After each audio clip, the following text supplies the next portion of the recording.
Padrasto é preso acusado de estuprar a enteada de 13 anos. A vítima está grávida de 7 meses. O homem iria casar com a mãe da adolescente daqui a 3 dias. O flagrante foi registrado. Jovem é detido depois de soltar fogos em meio à manifestação contra o reajuste da passagem. O protesto foi marcado por muita confusão. Policial fica ferido durante troca de tiros com traficantes na Serra.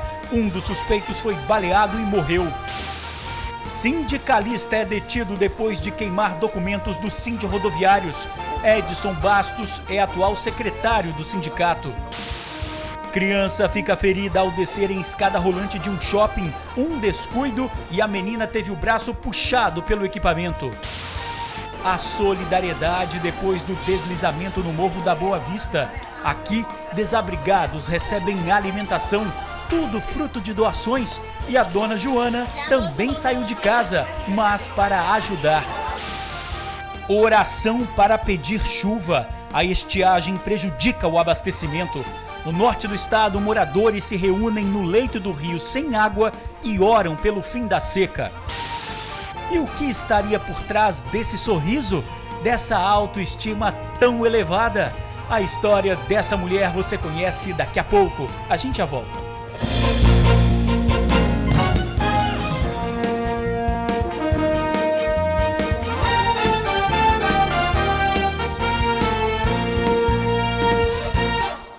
Olá, boa noite. Uma história absurda. O padrasto foi detido, acusado de estuprar e engravidar a enteada. A menina está no 7º mês de gestação. O motorista de entregas de 25 anos foi detido em casa. Disse que já aguardava ser punido pelo que fez. Eu imaginaria pelo esse dia, de eu pagar pelo que eu fiz. Você já esperava que isso fosse acontecer? Sim. O jovem, preso há 3 dias do casamento com a mãe da vítima, vai responder na cadeia pelo crime de estupro de vulnerável. A enteada, de 13 anos, abusada por ele desde meados do ano passado, está grávida de 7 meses. Os abusos tiveram início em junho do ano passado. Assim que descobriu que a enteada estava grávida, o suspeito inventou uma história sobre a paternidade da criança. Ele obrigou a enteada a dizer que esperava um filho de um coleguinha da igreja e chegou a ameaçá-la com uma arma caso contasse a verdade. Essa criança, essa vítima, estava sendo muito pressionada pelo autor.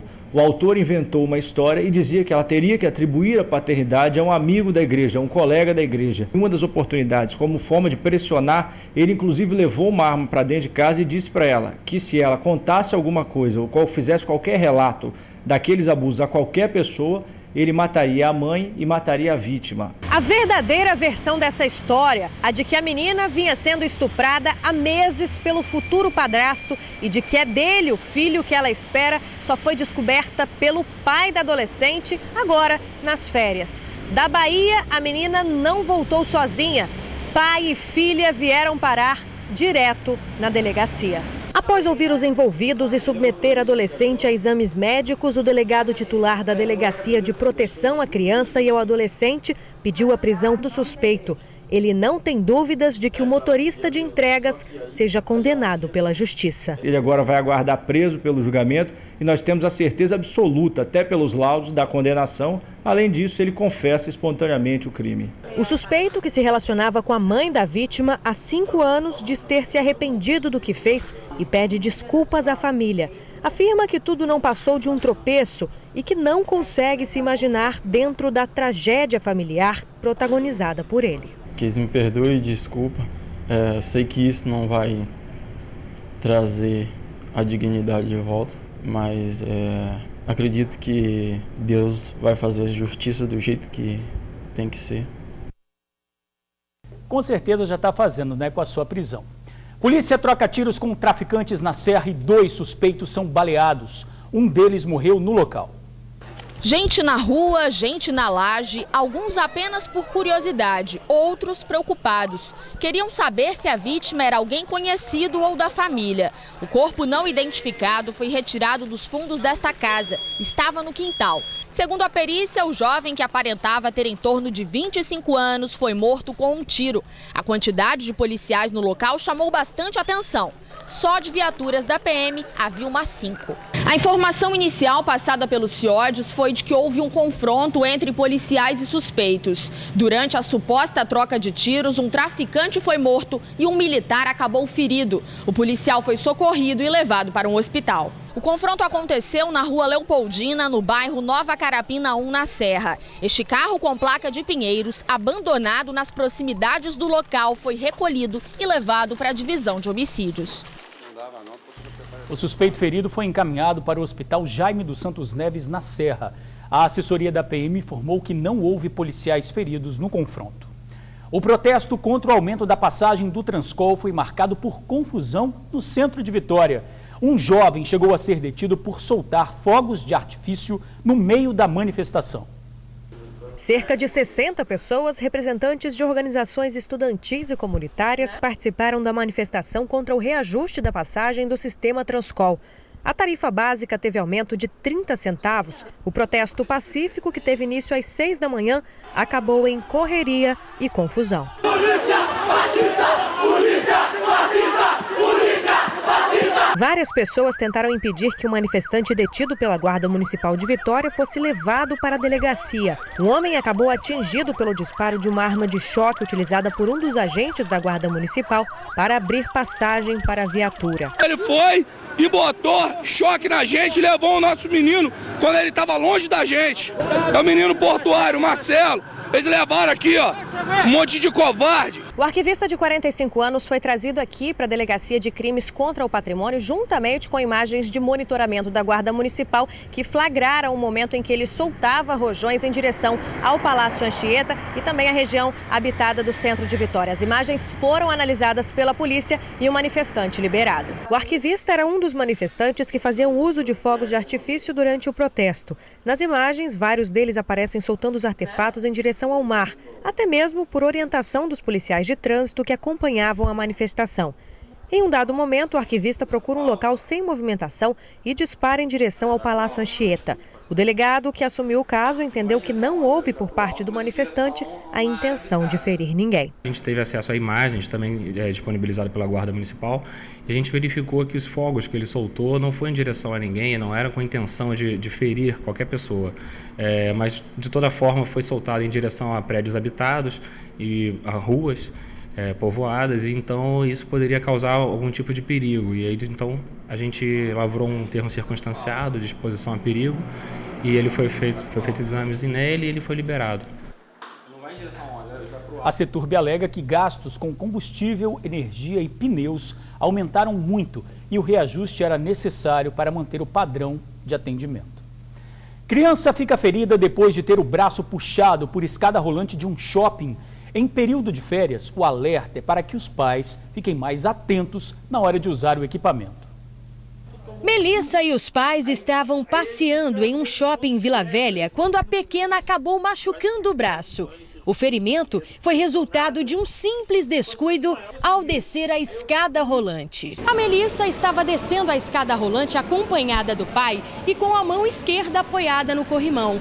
Foi só um minutinho de distração para a mão da menina ficar presa no equipamento. No final da escada rolante, eu estava com ela. Aí o que aconteceu? O bracinho dela ficou no corrimão. Então ela acompanhou o movimento no final da escada e o braço dela foi sugado para a escada rolante. O equipamento foi desligado por um segurança e a ação de socorro foi iniciada rapidamente pela equipe do shopping. O chefe de segurança explica que esse tipo de ocorrência não é comum, mas os flagrantes de imprudências dos usuários de escada rolante são muitos. A nossa equipe presenciou algumas cenas de risco.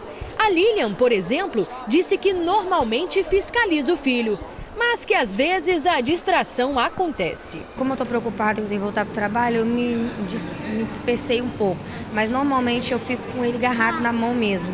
né, Cauã? A orientação do chefe de segurança do shopping é que crianças com até 10 anos de idade só utilizem a escada rolante com a companhia dos pais e que os pais leiam a sinalização que fica no próprio equipamento para saber o que deve ser feito e o que deve ser evitado. O que a gente orienta é que as pessoas, antes de acessar a escada rolante, que elas tenham a tranquilidade de observar o comunicador visual, onde comunica que é proibido o carrinho de bebê, sentar nas escadas rolantes, mulheres com vestidos longos ou de sapatos de bico finos.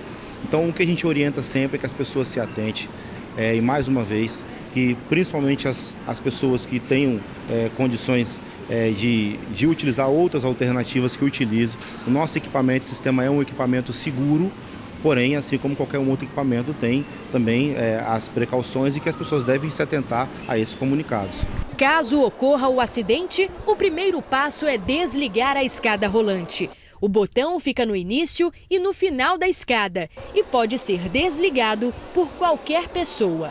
Na sequência, pedir a ajuda da equipe de segurança. Nesse momento tem que ter tranquilidade, porque uma manobra de forma equivocada pode até, de certa forma, agravar o quadro da pessoa que acabou ocasionando esse acidente. Por sorte, a pequena Melissa não sofreu ferimentos graves e não quebrou a mão. O pai divide a história porque quer evitar que outras crianças corram o mesmo risco. Foi uma fatalidade. Então, um alerta para poder ficar mais atento no verão, então tem muita criança. Então, vamos pedir mais atenção dos pais nessa hora de estar passeando com as crianças. Pois é verdade, um descuido pode acabar em acidente. Na hora de usar a escada rolante, vá com calma e de olho nas crianças. Secretário do Sind Rodoviários é detido por queimar documentos da associação. Edson Bastos é ex-presidente do sindicato. A grande quantidade de documentos pertence ao Sindicato dos Rodoviários. Entre eles, carteiras de motorista e de trabalho de membros. Tudo pronto para ser queimado. O procedimento de queima foi motivo de denúncia de membros da oposição à atual chapa do Sind Rodoviários. De acordo com o advogado da oposição, mais de 30 sacos cheios de documentos públicos e privados pertencentes ao sindicato e membros chegaram a ser queimados no final da tarde de ontem. O local onde foram incinerados os papéis foi este terreno, que fica em Goiabeiras Velha, em Vitória. Dentre esses documentos, nós encontramos, porque a polícia impediu que eles continuassem a fazer essa queima, nós encontramos documentos originais, carteira de trabalho e carteira de habilitação de alguns rodoviários. A gente acredita que sejam de rodoviários. Na verdade, a gente também acha estranho por que do fato dessa queima, porque o local escolhido para queima e porque o horário escolhido para essa queima. O advogado, representante da atual chapa do sindicato, relata que os documentos foram queimados porque fazem parte de um arquivo morto. Ainda que a diretoria não viu necessidade de avisar aos membros sobre o procedimento. A reforma iria começar, e na verdade iniciou-se pelo terceiro andar da instituição, onde havia mais ou menos uns 40 metros quadrados que estavam sendo utilizados, ocupados por documentos que não tinha mais nenhum interesse tanto para a instituição, porque são documentos que têm 20 anos, 25 anos e pouquíssimos documentos, que é de 99, do ano 2000, até a presente data. A Polícia Civil solicitou que esses documentos queimados fossem periciados. Um termo circunstanciado foi lavrado em desfavor ao representante do sindicato Edson Bastos, porque esses papéis foram queimados em área de preservação. Os outros documentos que não chegaram a ser queimados também serão analisados pela Polícia Civil. Foi determinado, que esse material que iria ser incinerado fosse encaminhado para a unidade e estamos separando parte dele, para ser submetido à perícia criminal, onde pode ser constatado o crime primeiramente noticiado, que é a destruição de documento particular ou público. A solidariedade depois da tragédia que deixou mais de 1.000 pessoas desalojadas ou desabrigadas em Vila Velha. A dona Joana abandonou a casa, não porque foi obrigada, mas sim pela grande vontade de ajudar ao próximo. Onde tem mesa cheia de gente, tem comida. Ou se tem arroz, macarrão, ovo frito, saladinha e esse barulhinho aí na panela significa que tem mais coisa boa para sair. E esse barulhinho aí é do quê? É a batata do purê que está sendo cozida para a segunda etapa. O Francisco é magrinho desse jeito, mas engana, viu? Bom de garfo, que dá até medo. Já repetiu várias vezes? Posso me deixar aqui na beirada da mesa, que acho que eu vou chegar até o quarto, porque eu já estou no segundo. As crianças também não ficam para trás, não. Você vai dar conta de comer isso? Aham. Tudinho? Vai comer para quê? Pra ficar forte. O Francisco, o Adrian e todos que estão à mesa têm muito em comum. Eles foram obrigados a abandonar as casas depois que a pedra gigante de quase 3.000 toneladas rolou. A tragédia aconteceu no Morro da Boa Vista, em São Torquato, no primeiro dia do ano. Mais ou menos umas 60 famílias vêm neste ponto de apoio todos os dias para fazer as principais refeições. Café da manhã, almoço, lanche da tarde e janta. A maioria está no abrigo, mas prefere comer aqui. Segundo essas famílias, a comida que é oferecida lá no abrigo não desce direito, não. Abandonar nossa casa, que eles condenaram para vir para ali ficar passando humilhação, mas antes de voltar. Em risco do jeito que está perto de cair. Se não fosse a solidariedade do próximo, muitos poderiam ficar com fome. Mas um anjo chamado Joana arregaçou as mangas e foi à luta. Abandonou a casa não porque ela estava condenada. Abandonou a casa para se juntar a quem precisava de ajuda. Eu trato as pessoas da maneira que eu gostaria de ser tratada. Eu fico muito grata ver todo mundo comendo. Depois do susto que a gente tomou aqui na comunidade, me sinto muito feliz. As doações têm chegado de toda parte, mesmo assim ainda faltam alguns itens. O congelador, por exemplo, só tem visto salsicha. Os desalojados não comem carne há um bom tempo. Que seja galinha, carne de boi, de porco, qualquer tipo de carne. Quem tem um frigorífico, um supermercado que possa ajudar. Todas as doações? São bem-vindas e nós temos que agradecer todos os doadores. Que Deus abençoe a todos. Quem quiser fazer doação, qualquer tipo de alimento, é só ligar para 998368723. Eu vou repetir, 998368723. Falar com a Joana ou com a Paula.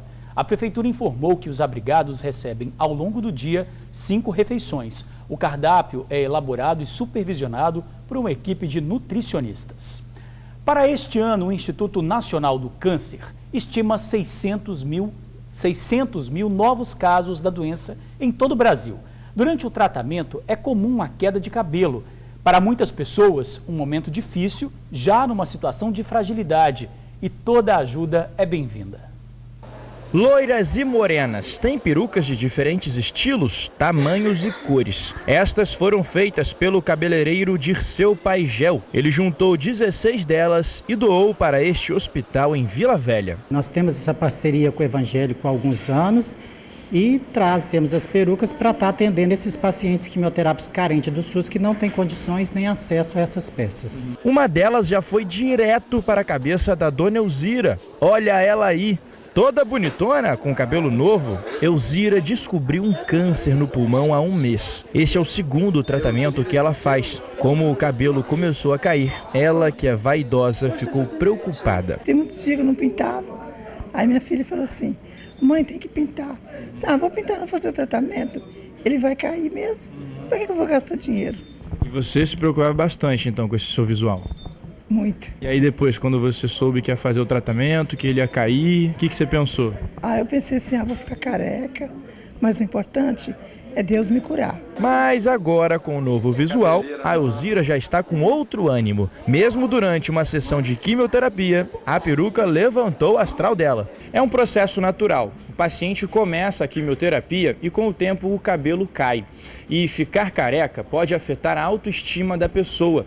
Por isso, o serviço de doação de perucas é tão importante. Até porque, se fosse para comprar, muitos desses pacientes não teriam condições. Eu tive muita dificuldade em adquirir uma peruca no início do meu tratamento. E eu até procurei. E a peruca é muito cara, eu não consegui. E eu acabei aderindo a outro estilo mesmo, com os lenços e chapéu. Mas com certeza é muito importante, a autoestima da gente vai lá em cima, né? E sem o cabelo a gente tem uma certa dificuldade até de se arrumar para sair. As perucas do Dirceu vão de R$ 400 a R$ 3.000, depende do modelo. Mas ele sempre separa algumas para doar e ajudar quem precisa. A dona Elzira já escolheu logo a dela. Bateu o olho, não teve dúvidas. Depois de exibir o visual, um abraço e um sorriso sincero para agradecer. Que Deus abençoe. Deus abençoe a senhora também muito. Amém. Viemos trazer a peruca e o carinho para a senhora hoje, né? Amém. Amém. Muito obrigado mesmo. Amém. De coração.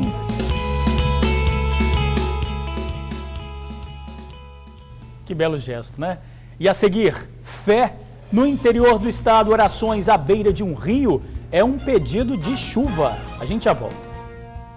No norte do estado, moradores fazem até orações em frente ao rio na esperança de chover. Olha só a situação de Rio Bananal que corta a cidade. Em alguns pontos, ele está completamente seco. O problema é tão grave que a empresa de água chegou a suspender parte do abastecimento. A economia do lugar gira em torno da agricultura. A estiagem traz uma série de transtornos. A comunidade se reuniu à beira do rio e fez orações pedindo a tão esperada chuva. A empresa que abastece Rio Bananal pede que a população economize. E a gente fica por aqui. Obrigado por assistir ao jornal, pela companhia de sempre. Uma boa noite e até amanhã.